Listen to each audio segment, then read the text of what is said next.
guys, welcome to Shweta Classes YouTube channel and this is Shweta Tomar. चलो आज हम लोग एक नया चैप्टर स्टार्ट करने वाले हैं और ये क्लास 7th का लास्ट चैप्टर है, विजुअलाइजिंग सॉलिड शेप्स। ठीक है, तो नया तो नहीं कह सकते इसको कि नया है, क्योंकि हम लोग शेप्स तो क्लास 5 से क्लास 6 से पढ़ते हुए आते हैं। कुछ नया इसके चैप्टर के अंदर हम लोग देखेंगे। ठीक है, कुछ नई चीजें देखेंगे, कुछ नया सीखेंगे आज हम, तो देख लेंगे। बिल्कुल लास्ट तक बने रहेंगे वीडियो के साथ, कोई भी बीच में छोड़कर नहीं जाएगा। चलिए स्टार्ट करते हैं क्वेश्चन नंबर 1। लेकिन उससे पहले, क्योंकि मैं आपको जब भी कोई चैप्टर स्टार्ट करती हूँ तो थोड़ा सा इंट्रोडक्शन देती हूँ ना, तो बस वही इंट्रोडक्शन थोड़ा सा आज भी लेना है, ताकि चैप्टर के बीच में कुछ नए नए टर्म्स आए तो वो हमें अजीब ना लगे, है ना। चैप्टर पढ़ाने का, चैप्टर स्टार्ट करने का मेरा तरीका कुछ ऐसा ही है कि सबसे पहले बच्चे को चैप्टर के साथ इंट्रोड्यूस कराया जाए कि हम उस फुल चैप्टर में पढ़ने क्या वाले हैं। जब तक वही नहीं पता होगा तब तक चैप्टर समझ में नहीं आएगा। तो चलिए स्टार्ट करते हैं।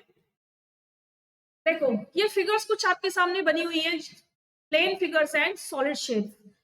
तो बचपन में हम लोगों ने क्लास 1, 2, 3 से भाई सॉलिड शेप्स भी पढ़ी है, प्लेन फिगर्स भी पढ़ी है। क्या आप लोगों को ये मालूम है कि जो प्लेन फिगर्स होती है उसको हम कहते हैं 2D शेप्स, ठीक है, और जो सॉलिड शेप्स होती हैं उनको हम कहते हैं 3D शेप्स। अब ऐसा होता क्यों है ना, ऐसा होता क्यों है भाई? देखो, जो 2D शेप है, 2D शेप केवल हम एक पेपर पर बना सकते हैं, है ना, और उसके कितने फिगर देख सकते हैं हम, कितने फेस देख सकते हैं, सॉरी, तो केवल हमको उस 2D शेप का एक ही फेस दिखाई देता है। तो ऐसी शेप्स जिनको हम केवल पेपर पर बना सकते हैं उनको हम कहते हैं 2D शेप्स। ठीक है, तो देखो ये क्या है, ये है आपका क्वाड्रिलेटरल, है ना। ये क्या है, ये है आपका ट्रायंगल, सर्कल और ये रेक्टेंगल। ठीक है, इन शेप्स में होता क्या है, जो क्वाड्रिलेटरल होंगे उनकी 4 साइड्स होंगी, 4 ही कॉर्नर होंगे और 1 फेस होगा। यानी साइड कितनी है, फेस कितने हैं, कॉर्नर कितने हैं, साइड कितनी है 4, फेस कितने हैं 1, कॉर्नर कितने हैं 4। ठीक है, सेम इसके साथ होगा। ट्राइंगल में साइड कितनी है 3, फेस कितना है 1 और कॉर्नर कितने हैं 3। सर्कल में केवल फेस है 1, no corner no side. Clear. Rectangle में भी सेम, क्योंकि ये भी क्वाड्रिलेटरल है, तो इसमें भी 4 साइड्स होंगी, 1 फेस होगा और 4 कॉर्नर होंगे।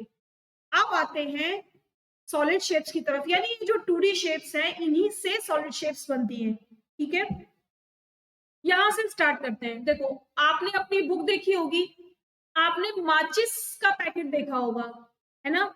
माचिस का जो पैकेट होता है, अगर आप उसको ऊपर से देखोगे तो आपको कैसी फिगर दिखाई देगी, रेक्टेंगल। ठीक है, और रेक्टेंगल की ही जो सॉलिड शेप होती है उसको कहते हैं क्यूबॉइड। क्या कहते हैं उसको, उसको क्यूबॉइड कहते हैं। ठीक है, सर्कल, सर्कल शेप की क्या चीज है आपके घर में, है ना, बॉल हो सकती है, फुटबॉल हो सकती है, अगर कोई बैलून फुला लो, अगर वो राउंड फूलता है तो वो बैलून भी हो सकता है। बहुत सारी चीजें ऐसी हैं जो सर्कल शेप की होती है, यानी सर्कल की जो सॉलिड शेप है उसको हम क्या कहते हैं, स्फेयर। ठीक है, और ये क्या है, ये है आपका सिलेंडर। सिलेंडर शेप की कोई चीज है आपके घर में, बताओ क्या क्या चीज होती है आपके घर में सिलेंडर शेप की। पेंसिल है, पेन है, आपका जो गैस सिलेंडर है वो भी है, मम्मी का बेलन भी है, और जो क्रेयॉन्स रखते हो ना आप, एक बॉक्स आता है राउंड राउंड, जो बॉक्स आता है क्रेयॉन्स का, वो भी तो सिलेंडर शेप का भी है। यानी कोई भी ऐसी राउंड और स्ट्रेट फिगर जिसके अंदर आप कुछ चीज रख सकते हो। मेनली जो सॉलिड शेप्स होती है इनका मतलब ही ये होता है कि ऐसी शेप जिनके अंदर आप कुछ रख सकते हो उसको हम कहते हैं सॉलिड शेप्स या 3D शेप्स, जिनके अंदर रखने के लिए प्लेस हो। और 2D शेप, 2D शेप के अंदर हम कुछ नहीं रख सकते, 2D शेप के ऊपर हम कुछ भी रख सकते हैं। समझ में आ रही है ना दोनों बातें, डिफरेंसेस समझ में आ रहे हैं। ये क्या है, बताओ क्या है ये, पिरामिड, ठीक है, पिरामिड। और ये क्या है, कोन। ये पिरामिड भी ट्राइंगल से बना है और ये कोन भी ट्राइंगल से बना है, ठीक है। और ये क्या है, जो सामने दिखाई दे रहा है वो आपका स्क्वायर है, और स्क्वायर की जो सॉलिड शेप होती है उसको कहते हैं क्यूब। तो शेप्स के नाम सबको पता चल गए, कोई कंफ्यूजन है किसी को, बताओ जल्दी से, है कोई कंफ्यूजन, नहीं है तो चलो चलते हैं आगे। अच्छा, क्यूब शेप का बताओ, आपके घर में कोई ऐसी चीज जो क्यूब शेप की होती है, बहुत कॉमन। एक तो आइस क्यूब्स बोल सकते हैं हम, और दूसरा बहुत खेलते हैं गर्मियों में, जल्दी से बता दो, डाइस। भाई सांप सीढ़ी सब लोग खेलते हो, स्नेक एंड लैडर सभी खेलते हैं, है ना, लूडो भी सब खेलते हैं। तो उसमें जो हम पासा जिसको बोलते हैं हिंदी में, उसे जो यूज करते हैं उसको हम डाइस कहते हैं। तो डाइस किस शेप का होता है, वो भी तो हमारा क्यूब शेप का होता है, ठीक है। चलो अब आगे बात करते हैं कि एक सॉलिड शेप में क्या क्या होता है, ठीक है। देखो भाई, एक सॉलिड शेप में क्या क्या होता है, एक सॉलिड शेप में सबसे पहले तो फेस की बात करते हैं। सॉलिड शेप को आप कहां कहां से देख सकते हो, एक यहां से देख सकते हो, यहां से देख सकते हो, इसके बैक साइड में एक शेप है, वहां से देख सकते हो, यहां से भी देख सकते हो, इसके बैक साइड में भी है, और एक नीचे से, यानी कितनी टाइप, कितनी जगह से देख सकते हो आप, 6 जगह से देख सकते हो। तो फेस कितने हो गए, 6 फेस हो गए, ठीक है। वर्टेक्स, वर्टेक्स का मतलब होता है कॉर्नर, ठीक है, वर्टेक्स का मतलब होता है कॉर्नर। तो कॉर्नर कितने होते हैं, वर्टेक्स बोलो या कॉर्नर बोलो, कितने होते हैं कॉर्नर। अगर ये डिपेंड करता है आपकी शेप कैसी है, यहाँ पर जो शेप है आपकी वो क्यूब है, क्या शेप है ये, क्यूब है, क्यूब हो या क्यूबॉइड हो, दोनों में सॉरी सेम चलेगा, ठीक है। तो कॉर्नर कितने हो जाएंगे, 8। और एजेस, एजेस यानी लाइंस, है ना, एजेस या लाइंस या साइड्स, कितनी हो जाएंगी, देखो 1 2 3 4। इसी तरीके से यहाँ पर 5 6 7 8 9, और दो बैक साइड में जाएंगी 10 और 11, और एक उधर नीचे की साइड रह जाएगी यानी 12। अगर मैं शेप ऐसे बना दूं, देखो मैं बनाती हूँ शेप, तब समझ में आएगा। अब बताओ कितने फेस दिखाई दे रहे हैं, एक सामने वाला, एक ये वाला 3 4, और ये ऊपर वाला 5 और ये नीचे वाला 6, फेस हो गए 6। कॉर्नर देखो 1 2 3 4 5 6 7 और 8। अब साइड्स देखो 1 2 3 4 5 6 7 8 9 10 11 और ये 12। तो कितनी साइड्स हो गई या कितनी एजेस हो गई, 12 एजेस हो गई, कितनी एजेस हो गई, 12 एजेस हो गई। समझ में आ गई अब तो बात, 4 ऊपर की 4 नीचे की, 2 इस तरफ और 2 इस तरफ, है ना भाई, 4 इधर 4 इधर, 2 इस तरफ ये वाली और 2 इस तरफ ये वाली और ये वाली, क्लियर बात। तो कितनी हो गई, 12। अब ध्यान रखेंगे ये किस में है, केवल क्वाड्रिलेटरल में। इसी तरीके से जो भी सॉलिड शेप आपके सामने आएगी आप उसके बारे में बता सकते हो। चलो अब हम क्वेश्चन नंबर 1 स्टार्ट करते हैं, क्या है, identify the nets which can be use to make a cubes, cut out copies of the nets and try. यानी ये कॉपियों के लिए दे रखा है कि अगर आपकी कॉपी में ये बना हुआ है तो आप क्या करोगे, आप इससे शेप बना दो, ठीक है, आप इससे शेप बना दो। किससे बन सकती है शेप, तो देखो फिगर 2, फिगर 2, इस वाले फिगर से नेट बन सकता है, और नेट की शेप भी क्या बनेगी, नेट की शेप भी क्या बनेगी, क्यूब बनेगा। इससे कैसे बनेगा, कितनी फिगर है 1 2 3 4 5 6, यानी अगर इसको आप सीधा खड़ा करो, इसको सीधा खड़ा करो, तो इसकी अपोजिट ये हो गई, इसकी अपोजिट ये हो गई, और इसकी अपोजिट ये हो गई। तो क्या बन गया आपका, यहां बन जाएगा आपका क्यूब, ठीक है। एक थर्ड में, यहां देखो इसकी अपोजिट ये हो गई, ठीक है, और इसकी अपोजिट ये वाली लाइन हो गई, और इसकी अपोजिट ये वाली ब्लॉक हो गया। तो यहां भी क्या बन जाएगा आपका, से भी एक नेट बन जाएगा, ठीक है। यहां क्यों नहीं बनेगा, क्योंकि यहां पर अपोजिट शेप्स नहीं है ना, अपोजिट शेप्स नहीं है, इसलिए यहां से नेट नहीं बनेगा। फिर उसके बाद किससे बनेगा, फिर उसके बाद इससे बनेगा। कैसे, देखो इसका अपोजिट ये हो गया, इसका अपोजिट ये हो गया, और इसका अपोजिट ये हो गया, बन गया नेट, ठीक है। नेक्स्ट वाला देखो, क्या इससे बनेगा, बिल्कुल भी नहीं बनेगा। इसका अपोजिट तो ये हो गया, इसका अपोजिट ये हो गया, अब ये दोनों कहाँ रह गए, इनका तो अपोजिट हुआ ही नहीं, तो नेट नहीं बनेगा। यानी एक क्यूब बनाने के लिए या एक नेट फिगर क्यूब की बनाने के लिए अपोजिट साइड्स का होना बहुत जरूरी है, ठीक है ना। नेक्स्ट देखो 6, इसका अपोजिट ये हो गया, इसका अपोजिट ये हो गया, और इसका अपोजिट ये हो गया। तो यहां किस किस की बन गई, फिगर सेकेंड, थर्ड, और ये हो गया आपका फोर्थ, और ये हो गया आपका सिक्स्थ। इसकी आपकी क्या बन जाएंगी, क्यूब्स बन जाएंगे, ठीक है। क्लियर हो गई बात। चलो अब देखते हैं question number 2।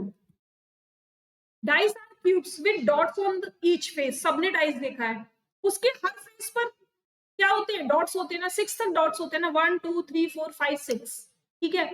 Opposite faces of a die always have total of 7 dots on them। यानी एक आइडेंटिकल डाइस, कैसा, एक आइडेंटिकल डाइस की जो अपोजिट साइड्स होती है, देखो अभी मैंने आपको अपोजिट साइड बोला था ना कि एक नेट बनाने के लिए अपोजिट साइड्स का होना जरूरी है, एक क्यूब की नेट बनाने के लिए, है ना। तो जो आइडेंटिकल डाइस होता है उसकी जो अपोजिट साइड्स होती है ना, उनके नंबर्स का सम ऑलवेज कितना होना चाहिए, 7 होना चाहिए, ठीक है। तभी वो एक डाइस और आइडेंटिकल डाइस बनेगा। तो और नीचे क्या लिखा हुआ, here are 2 nets to make dice, the number inserted in each square indicate the number of dots in the box. यहां ये तो कंफर्म है कि डाइस बनेगा, नेट बनेगा, यानी ये नेट कंफर्म है। लेकिन आप अब इसमें क्या नंबर आएगा, हाफ नंबर इन लोगों ने भर दिया, हाफ हमको फिल करना है। तो कहां पर क्या भरे हम कि एक आइडेंटिकल डाइस बन जाए। तो कैसे, मैंने आपको बताया ना, अपोजिट साइड्स, ये देखो अपोजिट साइड्स, ठीक है। और इन्होंने बोला कि एक डाइस में, एक क्यूब में अपोजिट फेस का जो सम होता है वो हमेशा कितना होना चाहिए, 7 होना चाहिए। तो चलो कर लेते हैं। 5 यहाँ पर लिखा हुआ है तो हम यहाँ 2 लिख सकते हैं, 4 यहाँ पर लिखा हुआ है तो हम यहाँ 3 लिख सकते हैं, और 6 यहाँ लिखा हुआ है तो हम यहाँ 1 लिख सकते हैं, ठीक है। बताओ कितनी सेकंड लगे, क्या टाइम लगा आपको, नहीं लगा ना, बन गया आपका डाइस। नेक्स्ट में देखो अपोजिट साइड्स, जैसे मैं बोलती जा रही हूँ अपोजिट साइड मतलब अपोजिट साइड, इसका अपोजिट ये हो गया, ठीक है, इसका अपोजिट ये हो गया, और इसका अपोजिट ये हो गया, ठीक। अब अपोजिट है तो भाई सम कितना करना है, हमें 7 करना है। यहाँ पर 1 है तो यहाँ पर आप 6 लिख सकते हो, यहाँ पर 2 है तो यहाँ पर आप कितना लिख सकते हो, 5 लिख सकते हो, और यहाँ 3 है तो यहाँ क्या लिख सकते हो, आप 4 लिख सकते हो, है ना। इजी, समझ में आ रही है ना मेरी बात, कि पहले आप अपोजिट साइड्स सर्च कर लो, अपोजिट साइड्स को फाउंड कर लो, उसके बाद दोनों डिजिट का जो सम है वो 7 कर लो, आराम से बनेगा, बिल्कुल कोई प्रॉब्लम नहीं होगी। हाँ, अपोजिट साइड अगर आपको सर्च करनी नहीं आई तो फिर नहीं आप डाइस बना पाओगे, ठीक है। तो सबसे पहले आपको अपोजिट साइड्स ढूंढनी है, उसके बाद आपको वो फिल कर देनी है, ठीक है। तो आपका डाइस कभी भी रॉन्ग नहीं होगा। चलो क्वेश्चन नंबर 3 देख लेते हैं। लाइक शेयर सब्सक्राइब कोई करना भूलेगा नहीं, रोज बताती हूँ, रोज बोलती हूँ, एक बार, केवल एक बार बोलती हूँ, दोबारा नहीं बोलती। तो आप लोग अगर वीडियो देख रहे हैं और वीडियो देखने में आपको मजा आ रहा है तो सभी को लाइक भी करना है, कमेंट करके भी बताना है कि वीडियो कैसी लग रही है, और अपने दोस्तों के साथ ज्यादा से ज्यादा शेयर करना है। और सब्सक्राइब, जो लोग आज फर्स्ट टाइम देख रहे हैं उनको सब्सक्राइब भी कर लेना है चैनल को, ठीक है। चलिए question number 3, can this be net for a die, explain your answer. वो कह रहा है कि जो आपको नेट दी हुई है क्या ये डाइस है, तो पहले देख लेते हैं हम कैसे देखेंगे। हम अपोजिट साइड्स ढूंढेंगे, ठीक है।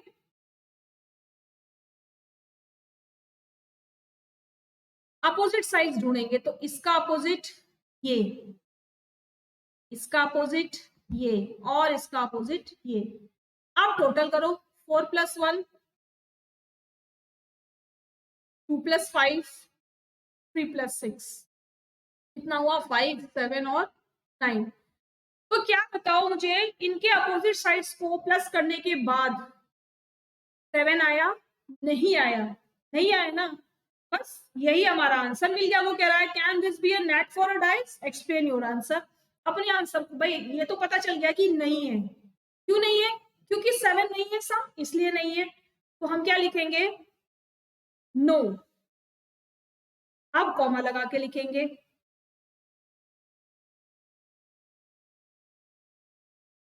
Opposite faces will have 1 and 4 on them, then their total does not come 7. Then their total does not come 7, ठीक है। और उसके बाद देखो दूसरा भी तो है, if we take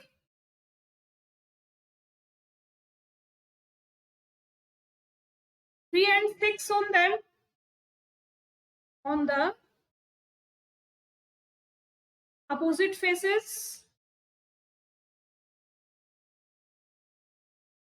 then the total does not come 7.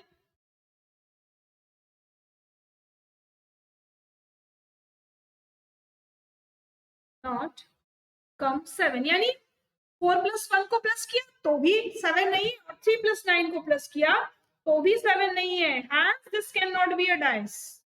Hence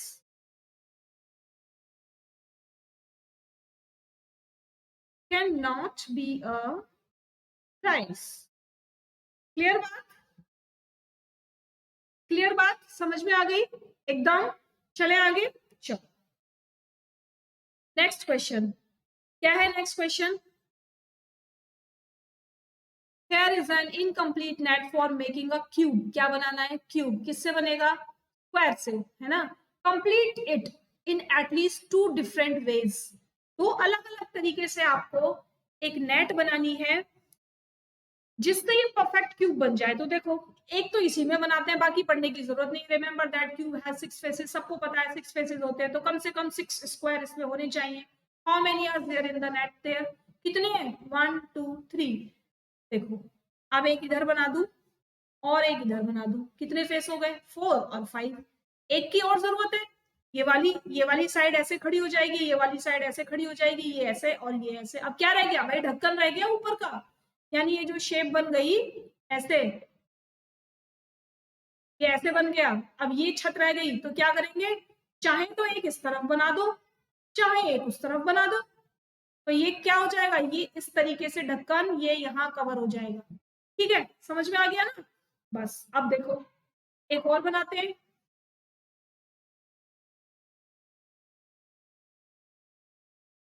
ठीक है, ये शेप है मेरे सामने, तो 3 है, ये 4 हो गया, ये 5 हो गया। अब इधर कर दो, साइड बना दो, तो ये कवर हो जाएगा, क्या बनेगा? ये ऊपर हो जाएगा, नीचे हो जाएगा, ये ज्यादा हो जाएगा भाई, इतना नहीं बनेगा। तो 1 2 3 4 5 और ये 6 बन गई ना। बहुत तरीके से बना सकते हो, एक और तरीके से बना सकते हो। देखो, यहाँ नीचे 2 कर लो और ऊपर 1 कर दो, तब भी तो बन जाएगा। 1 2 3 4 और ये 5 और ये 6। तो मैंने आपको 3 तरीके बता दिए, जो आपको अच्छे लगे 2 वो आप यूज कर सकते हो।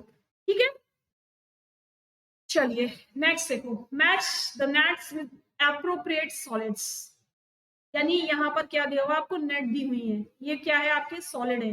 बताओ किससे क्या शेप बनेगी? अगर इसको फोल्ड करोगे तो क्या बनेगा? कोन बनेगा। इस सिलेंडर को खोलोगे तो क्या बनेगा? ये बनेगा। ठीक है, और ये शेप अभी हम बनाते हुए आ रहे हैं। और ये क्या है, पिरामिड। इसका बेस देखो स्क्वायर है, इसका भी बेस कैसा है, स्क्वायर है। इसकी जो लाइंस है स्ट्रेट लाइन, ये क्या है, ट्राइंगल। तो यहाँ भी ट्राइंगल है तो ये इससे मैच हो जाएगा। ठीक है, तो ये सब क्या हो गया, सॉलिड शेप्स की।